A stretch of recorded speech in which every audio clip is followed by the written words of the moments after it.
நம்மளுடைய இந்த அரசியல் பயணத்தில் மிக மிக மிக முக்கியமான ஒரு காலகட்டத்தில் நாம் இருக்கிறோம். நான் ஏன் இதை இவ்வளோ அழுத்தமாக சொல்கிறேன் அப்படின்னா,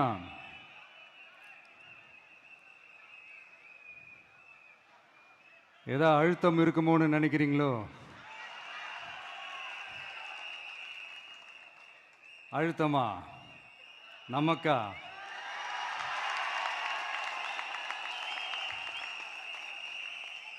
இந்த அழுத்தத்துக்கெல்லாம் அடங்கி போற ஆளா இந்த ஆளு? இந்த மூஞ்சா பார்த்தா அப்படியே தெரியுது உங்களுக்கு?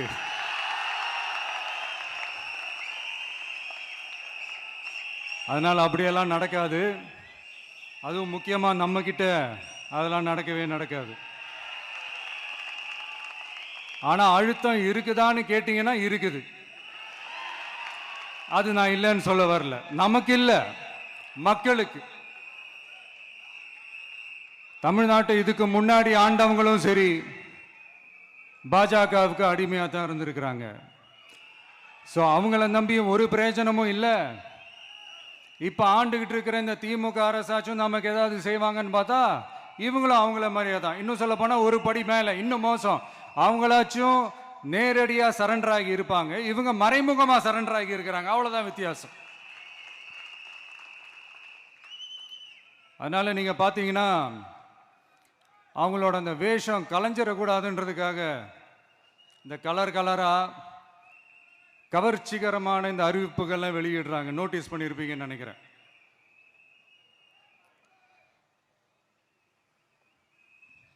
அதனால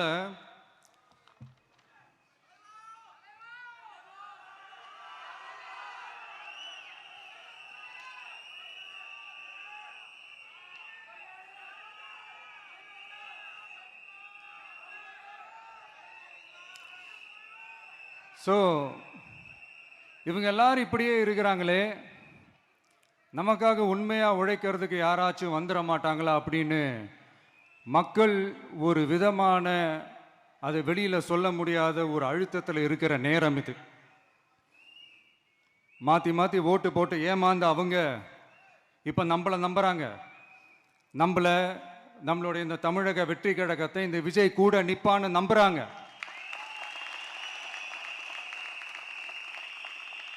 நம்மளை நம்புறவங்களுக்காக நாம நம்பிக்கையோடு இருக்கணும்ல. அப்படின்னா இது முக்கியமான மிக மிக மிக முக்கியமான ஒரு காலகட்டம் தானே. அதனாலதான் அவ்வளவு அழுத்தமா நான் சொன்னேன். இந்த தேர்தல், இந்த கூட்டணி, இதெல்லாம் பத்தி நிறைய இந்த ஹேஷியங்கள் ஜோஷியங்கள் எல்லாம் நடந்துகிட்டு இருக்கு இல்லையா?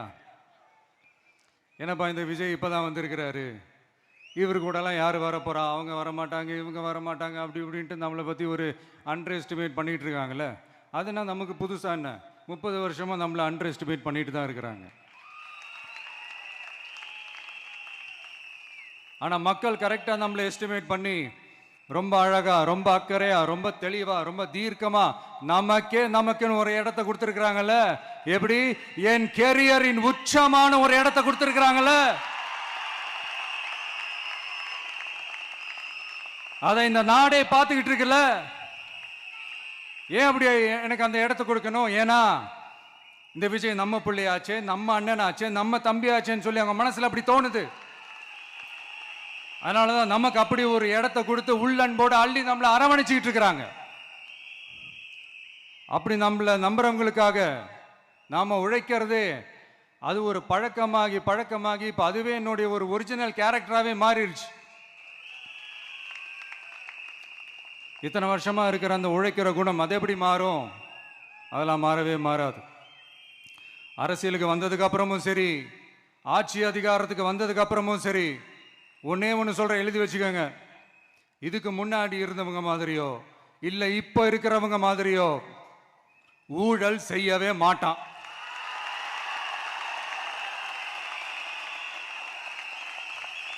ஒரு பைசா தொட மாட்டான். எனக்கு அது அவசியமே இல்லை. புரிஞ்சுங்களா உங்களுக்கு? எனக்கு அதை தொட வேண்டிய அவசியமே இல்லை.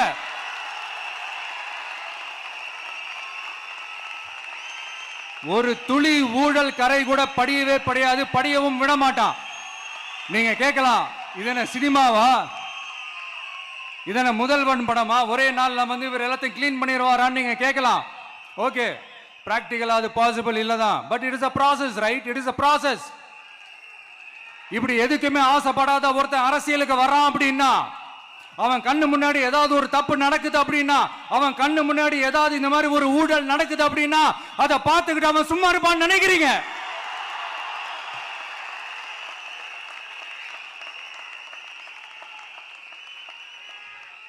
அதனால இந்த தீய சக்தியா இருக்கட்டும், இந்த ஊழல் சக்தியா இருக்கட்டும், ரெண்டு பேரும் தமிழ்நாட்டை ஆண்டவை கூடாது. அப்படிப்பட்ட இந்த கட்சிகளை உண்மையா தில்லா எதிர்க்கிற அந்த கட்ஸும் கெத்தும் நம்ம கிட்ட மட்டும்தான் இருக்கு.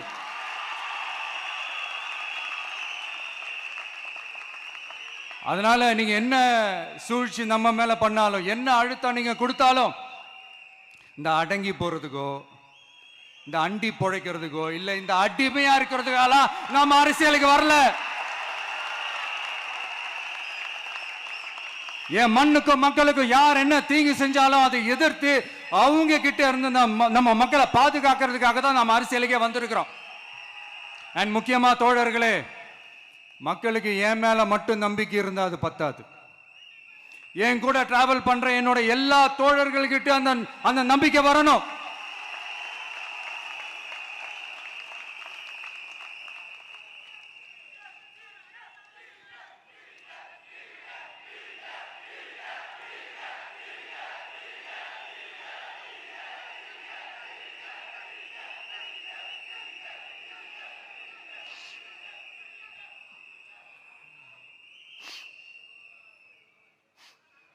அந்த நம்பிக்கை இல்லைன்னு நான் சொல்ல வரல, இருக்குது. ஆனா அதை தொடர்ந்து இருக்கிற மாதிரி நீங்க எல்லாம் நடந்துக்கணும். தப்பு பண்ண யாரா இருந்தாலும் தப்பிக்கவே முடியாதுன்ற அந்த ஒரு பயம் இருக்கணும். எல்லாரும் உங்களை தான் கேட்கிறேன், எல்லாரும் உண்மையா உழைப்பீங்கல்ல?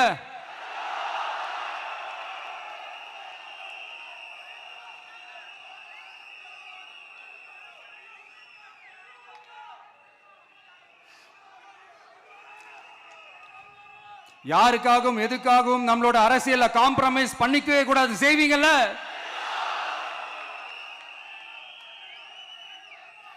அண்ட் தயவு செஞ்சு எல்லாரும் கொஞ்சம் ஒற்றுமையா இருந்து சேர்ந்து உழைச்சி ஜெயிப்பீங்கல்ல? சரி, நமக்காக நம்ம மக்கள் கண்டிப்பா ஓட்டு போட்டு ஜெயிக்க வைப்பாங்க, அதுல எந்த மாற்று கருத்துமே கிடையாது.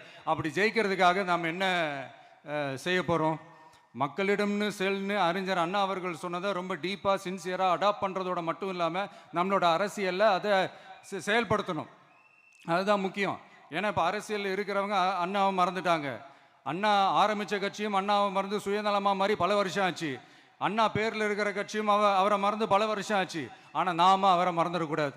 மக்கள்கிட்ட போகணும், மக்களோட மக்களாகவே இருக்கணும், மக்களுக்காகவே இருக்கணும். அதுக்காக நாம் என்ன செய்ய போகிறோம், என்னெல்லாம் செய்ய போகிறோம், அதுக்காக தான் இந்த மீட்டிங்.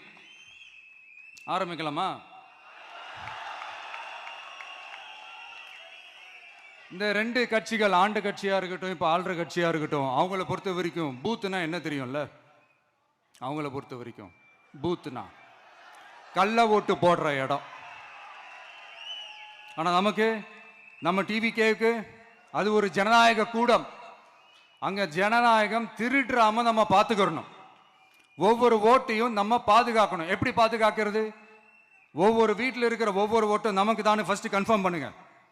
எனக்கு தெரிஞ்சு தமிழ்நாட்டில் ஒரு 2.25 கோடி ரேஷன் கார்டுகள் இருக்கும்னு நினைக்கிறேன். அவங்க எல்லாரும் வேற வேற எந்தெந்த கட்சியில் இருந்தாலும் கட்சி வேறுபாடு எல்லாத்தையும் தாண்டி இந்த விஜய் அவங்க வீட்டில் ஒருத்தனா வாழ்ந்துட்டு இருக்கிறான். அவங்க குடும்பத்தில் ஒருத்தனா பார்த்துக்கிட்டு இருக்கிறாங்க. அதனால இந்த கட்சி கிச்சி எல்லாத்தையும் தாண்டி இந்த விஜய் கூட நிக்கணும்னு முடிவு பண்ணிட்டாங்க. அதனால அப்படி முடிவு பண்ண அவங்கள பாதுகாப்பா பூத்துக்கு கூட்டிட்டு வாங்க. நம்மளோட இந்த விசில் சின்னத்துக்கு ஓட்டு போட வைங்க.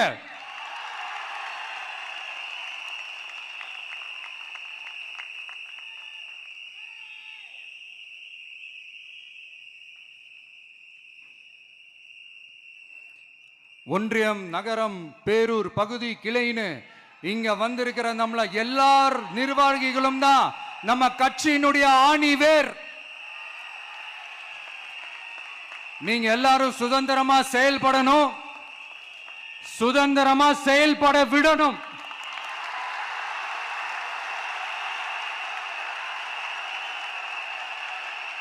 நீங்க ஒவ்வொருத்தரும் எனக்கு முக்கியம்.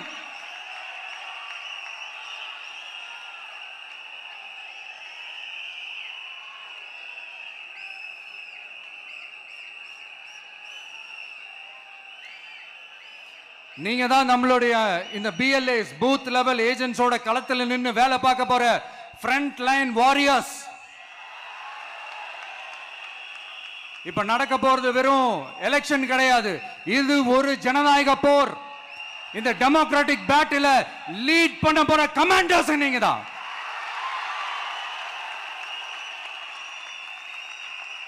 நான் ஏன் இது எவ்வளவு ஸ்ட்ரெஸ் பண்ணி சொல்றேன் அப்படின்னா, இந்த தீய சக்தி எப்படி இந்த தீய சக்தியோட தில்லு முள்ளுலாம் உங்களுக்கே நல்லா தெரியும். முழிச்சிட்டு இருக்கும் போது முழியை தோண்டி எடுத்துட்டு போற கூட்டம். அதனால கொஞ்சம் ஜாக்கிரதையா இருக்கணும். நம்ம எலெக்ஷனுக்கு இன்னும் 3 மாசம் தான் இருக்குது, அவ்வளவு கூட இல்லைன்னு நினைக்கிறேன். இந்த 3 மாசத்துல நீங்க செய்ய போற அந்த களப்பணியில தான் நம்மளுடைய வெற்றியே இருக்குது. உங்களுக்கு இந்த விஜய் பிடிக்கும்ன்றது உண்மைனா, சத்தியம்னா, உங்களோட உழைப்புல அதை காட்டுங்க. அப்புறம் நாங்க அறிவிக்க போற வேட்பாளர்களுக்கு நீங்க உங்களுடைய முழு ஒத்துழைப்பை நீங்க கொடுக்கணும். கொடுப்பீங்க தானே?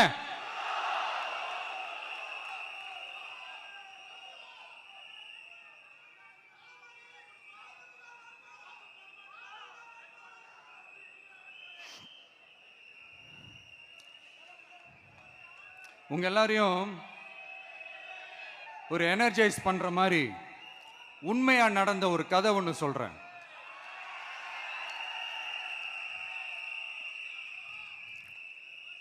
சொந்த நாட்டையே ஒரு கூட்டம் அபகரிக்குது.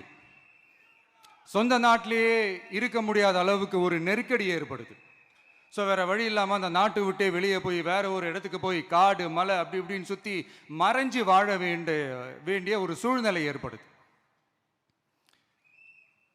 என்னடா இப்படியே ஓடிக்கிட்டு இருக்குமேன்னு சொல்லிட்டு தன்னோட நட்பு சக்திங்க கிட்ட பேசி ஒரு பெரும் படையை திரட்டிக்கிட்டு அதிரடியா ஒரு போரை நடத்தி அந்த நாட்டையே திருப்ப மீட்டு எடுத்தது யார் தெரியுமா? நம்ம கொள்கை தலைவர்களை ஒருத்தரான ராணி வேலு நாச்சியார் அவர்கள் தான். அவங்களுக்கு அந்த நட்பு சக்தியா கூட இருந்து உழைச்சது சின்ன மருது, பெரிய மருது, சையது, கார்கின்னு சொல்லிட்டு அந்த 3 பேரும் தான். ஆங்கிலேயர் படை, ஆற்காட்டு படை மாதிரி அந்த 2 பெரும் படையை அடிச்சு துவம்சம் பண்ணிட்டு அந்த நாட்டையை திருப்பி மீட்டு எடுத்தது வேலு நாச்சியார். அன்னைக்கு இருந்த ஆங்கிலேயர் படை, ஆற்காட்டு படை மாதிரி இன்னைக்கு என்னென்ன படை இருக்குதுன்னு உங்க எல்லாருக்குமே நல்லா தெரியும். அதனால அந்த 2 படை மட்டும் இல்ல, இன்னும் எத்தனை படை வந்தாலும் எதிர்த்து நின்று ஃபேஸ் பண்றதுக்கு ஒரு நல்ல தலைமையும் இத்தனை சக்திகள் என் கூட இருக்கும் போது, இத்தனை சின்ன மருது, இத்தனை பெரிய மருது, இத்தனை சையது கார்கிகள் என் கூட இருக்கும் போது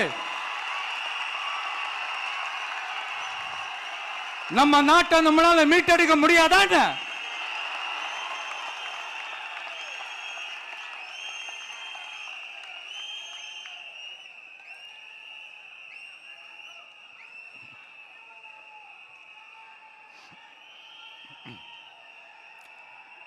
அதுவும் இந்த படை, நம்மளுடைய இந்த டிவிகே படை நட்பு சக்தி இருந்தாலும் இல்லைனாலும் தனியாவும் நின்று கெத்தா ஜெயிக்கிற அளவுக்கு ஒரு மிகப்பெரிய படை. அதுலயும் ரொம்ப முக்கியமா இன்னைக்கு இந்த கூட்டத்துக்கு வரலனாலும் நான் அந்த போர்ல நடந்த அந்த கதை மாதிரி கட்ஸான குயில்கள் நிறைந்த பெண்கள் படையும் நம்மளோட இருக்கிறாங்க. அந்த பெண்கள் படையை பார்த்துதான் அரசியல் அரங்கமே அதிர்ந்து போயிருக்குது. அதனால எல்லாரும் ஒரு நிமிஷம் எனக்காக எந்திரிச்சு நில்லுங்களேன் ப்ளீஸ். நான் சொல்றதை கொஞ்சம் ரிப்பீட் பண்ணுங்க. இந்த 2026 சட்டமன்ற தேர்தல்ல நாம எல்லாரும் உண்மையாக உழைப்போம், சத்தியமாக உழைப்போம், உறுதியாக உழைப்போம், ஒற்றுமையாக உழைப்போம். தேங்க்யூ. Please sit down.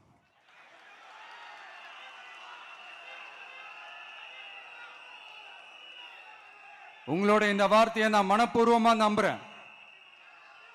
நான் ஏற்கனவே சொன்ன மாதிரி இந்த வரப்போற தேர்தல் இதுவரைக்கும் தமிழ்நாடு பார்த்திராத ஒரு வித்தியாசமான தேர்தல்.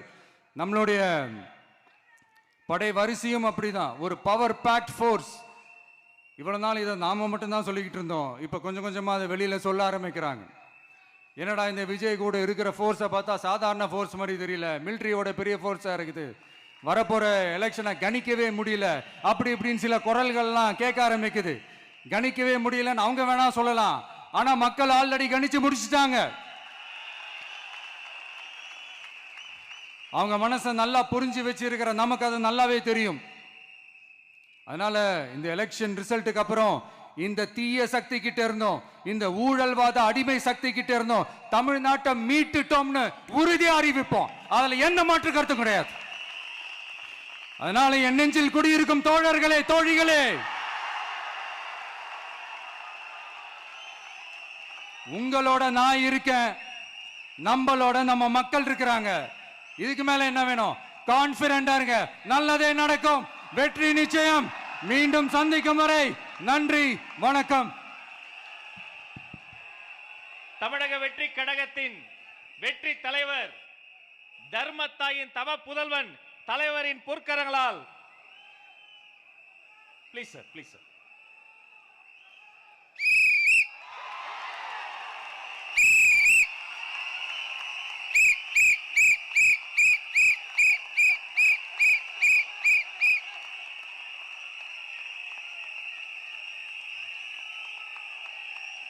நம்ம சின்னம் உங்கள் சின்னம், நம்மளுடைய வெற்றி சின்னம் விசில். கப்பு முக்கியம் பகிலே.